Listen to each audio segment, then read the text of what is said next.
They finally transferred liquidity from Uniswap to SushiSwap, and overnight, 800 million or so in liquidity vanished from Uniswap. This is some insane, vicious, pure free market capitalism at work here in a way that you could never have with closed source protocols. The IP is not a barrier. All that matters is the market. All that matters is incentive alignment and liquidity. Welcome back to The Breakdown with me, NLW. It's a daily podcast on macro, Bitcoin, and the big picture power shifts remaking our world. The Breakdown is sponsored by Crypto.com, Bitstamp, and Nexo.io, and produced and distributed by CoinDesk. What's going on, guys? It is Saturday, September 12th, and that means it is time for the weekly recap. Today, I'm going to be talking about 4 vibes from this week, 4 things that were just kind of feelings in the air, and hopefully this helps you understand the way that I saw things play out. So vibe number 1 was this holding pattern feeling. In so many domains, it felt like we are just sort of circling around the drain very slowly, but not actually getting anywhere. For example, in stocks, last week we completed a 3-day drawdown at the beginning of this week that ended up being more than 10% of the NASDAQ. And there was a slight bump back up, a slight recovery, but it again feels like kind of a holding pattern. It didn't break out. We didn't continue our massive trajectory up. We're just kind of in this in-between area. When it comes to central banks, the ECB had their policy day this week, and they stayed the course with the same policy they'd been at, continuing bond buying through their previous 1.35 trillion euro program, as well as keeping rates at negative 0.5%. Over in the jobless claims front, we basically stayed the same with a slight decline to 884,000 new claims, which was a little bit more than the 850,000 expected. And of course, there's still a lot of bluster and promise and hopes and dreams around a vaccine, but this week AstraZeneca jolted people by having to pause trials when someone got sick. The CEO then tried to do damage control and said we should still have information this year on whether we can get a vaccine out quickly. Basically, to me, if you had to express the feeling, the vibe of the week in just one idea, it is that we are in a holding pattern. Vibe 2 has to do with the elections. So part of that wait and see-ness, I think, has to do with the fact that we've got these upcoming elections which are entering their final, and you have to imagine, most highly fraught, tense phase. Now, within this crazy campaign, there is one issue where both candidates look fairly similar, and both candidates are trying to say that the other is weaker. This, of course, is China. President Trump has tried to say that if Biden wins, China will absolutely own us. At the same time, however, Biden's campaign is signaling that basically they have their very own version of MAGA when it comes to China policy. Reinforcing this, the Wall Street Journal this week dissected Biden's policy with an article titled, "What's Biden's New China Policy?" It looks a lot like Trump's. Here are some specifics. Biden advisors say they'd expand American government-backed campaigns to compete in areas like AI, quantum, and 5G. They also refuse to pledge to remove tariffs. That said, Biden advisors have said that they think this new Cold War rhetoric is not helpful, pointing out that there is such a huge existing volume of international trade that we need some amount of cooperation. Biden is also more interested in working with China on macro threats like climate change, and even when it comes to pressure, his approach is to try to rally allies rather than go it alone. I thought the way that actually the Wall Street Journal put it in a much larger historical context made a ton of sense. They wrote, Mr. Biden spent much of his 4 decades in government working with world leaders to help shape the modern American-led global order. Mr. Trump's late-life entry into politics was animated by his opposition to that order. He has at times questioned the value of longtime military and trade relations with Japan and South Korea, 2 American allies in China's orbit.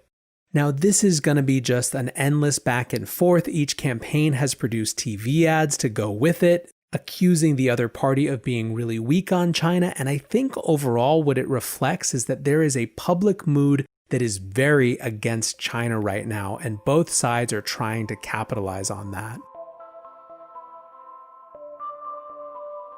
What's going on, guys? I'm excited to share that one of this month's breakdown sponsors is Crypto.com. Crypto.com offers one of the most cost-efficient ways to purchase crypto out there, as they've just waived the 3.5% credit card fee for all crypto purchases.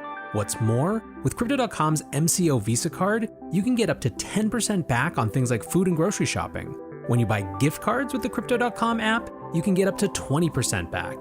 Download the Crypto.com app today and enjoy these offers until the end of September.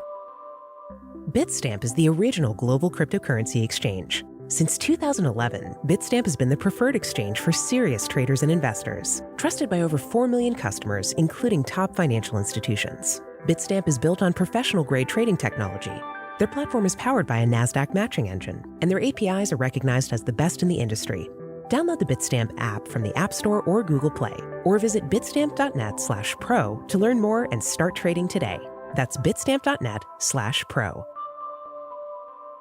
In this crisis, many investors aim to keep and grow their digital assets. Others seek to maximize the yield on their cash. Nexo allows you to achieve exactly these two goals.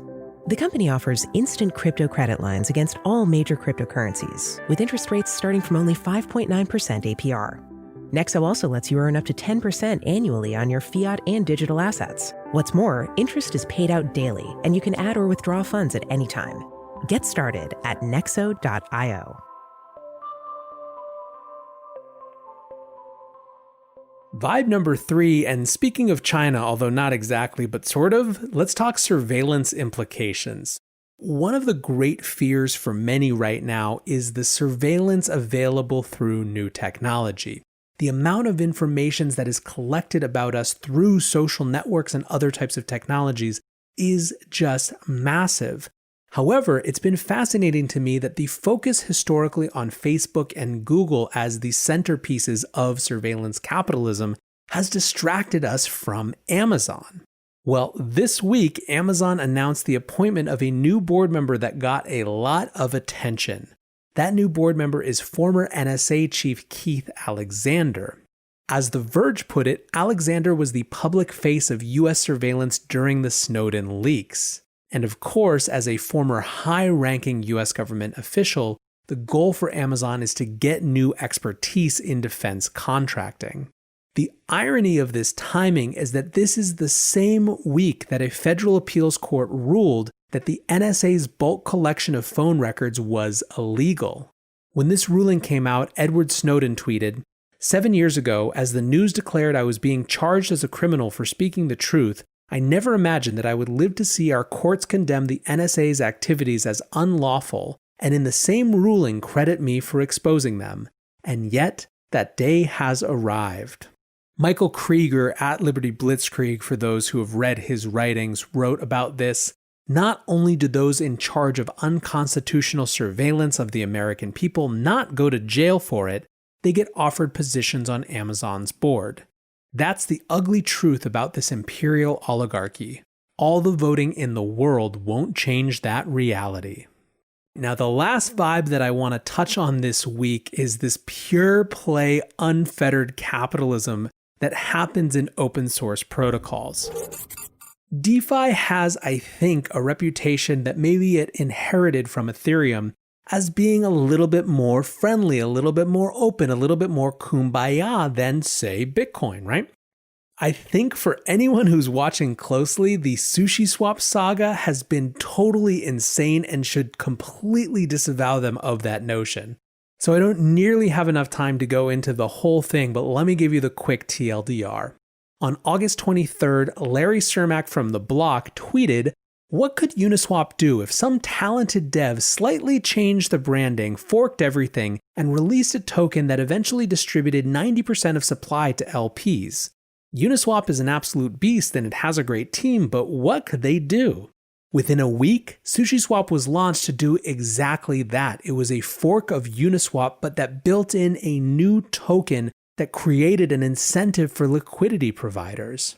In a world where liquidity is God, it attracted $1.27 billion within a week and a half. Now, everything was all good, everyone was excited, until the pseudonymous Chef Nomi made off with $13 million. Now, more specifically, he converted a huge amount of his sushi into ETH worth about $13 million. But then the craziest thing is he said he wasn't actually exit scamming. He said this had all been part of the plan and that he had put in his work, and guess what? The community freaked the fuck out because it had been a week and a half and the leader was pulling a Charlie Lee and just making off with everything. After intense pressure, Chef Nomi ended up transferring the controls of the system, the single key, to Sam from FTX, who has subsequently acted as a steward for the entire protocol. A lot of things have subsequently happened. A new group of multi-sig signers have been voted in and yada, yada, yada. There's a whole governance thing. Like I said, I'm not trying to get at all the logistics of this thing, but I want to point out that this week, a couple days ago, they finally transferred liquidity from Uniswap to SushiSwap, and overnight, 800 million or so in liquidity vanished from Uniswap. I mean, if you looked at that thing, you watched the chart on DeFi Pulse go from Uniswap at the very top to Uniswap as something like number 9. Some astute observers have pointed out that this liquidity was really never Uniswap's to begin with. It was an artificial jump up based on the hype of sushi. It was always designed to be for sushi, not for Uniswap. But still, this is some insane, vicious, pure free market capitalism at work here in a way that you could never have with closed source protocols. The IP is not a barrier. All that matters is the market. All that matters is incentive alignment and liquidity. Amir Rosic tweeted, "Lots of peeps in DeFi are naive. Sharks are everywhere. Governance tokens are easily manipulated. Altruism is a joke. This is war. Platform versus platform." And while I don't necessarily think that it's quite that dramatic, there is absolutely no denying that if you are interested in the raw, savage, unfettered opportunities of capitalism, there's nowhere that you should be playing around right now as much as this weird, wacky world of DeFi. Anyways, guys, that's it for my weekly recap this week. I hope you're having a great weekend wherever you are. And until tomorrow, be safe and take care of each other. Peace.